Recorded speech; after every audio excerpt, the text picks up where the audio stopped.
नमस्कार दोस्तों, स्वागत है आपका भोजपुरी नाव में। वीडियो में बात करने वाले हैं हम सिद्धार्थ शुक्ला के बारे में, जो अब हमारे बीच नहीं रहे। महज 40 साल के थे सिद्धार्थ शुक्ला जी और वो इस दुनिया को हमेशा हमेशा के लिए अलविदा कह गए हैं। बताया जा रहा है कि हार्ट अटैक से उनकी मौत हुई है और उनकी मौत के बाद दोस्तों शायद खेसारी लाल यादव ने सबसे पहले अपने सोशल मीडिया प्लेटफॉर्म इंस्टाग्राम से उनकी तस्वीर शेयर कर कुछ बातें कही हैं जो हम आपको आगे बताने वाले हैं। सिद्धार्थ शुक्ला दोस्तों, जो कि हर एक भारतीय के दिल में बसे हुए थे। एक तरीके से उन्होंने कई सारे रियलिटी शोज़ को जीत कर अपना जो झंडा है वो गाड़ दिया था, पर अब महज 40 साल की उम्र में उनका निधन हो गया। वो हमारे बीच नहीं रहे और इन सब के बाद खेसारी लाल यादव ने उनकी इस तस्वीर को शेयर करते हुए लिखा है, सिद्धार्थ भाई, बहुत कष्ट हो रहा है, यकीन नहीं हो पा रहा आप हमारे बीच नहीं रहे।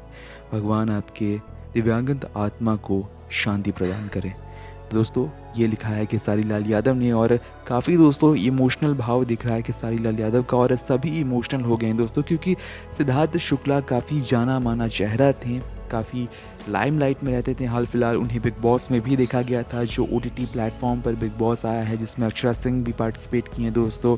उसमें हाल फिलहाल शहनाज गिल और सिद्धार्थ शुक्ला दोनों ही नजर आए थे, पर अब दोस्तों ये खबर निकल कर सामने आई है जिसने हर किसी को चौंका दिया है कि सिद्धार्थ शुक्ला अब हमारे बीच नहीं रहे। जिस पर खेसारी लाल यादव ने क्या कहा दोस्तों हमने आपको बताया। आगे निरहुआ या पवन सिंह जो भी इस मुद्दे पर कहते हैं या फिर सिद्धार्थ शुक्ला के बारे में उनकी जो भी राय होती है क्या कहते हैं वो हम आपको बताते रहेंगे। नमस्कार।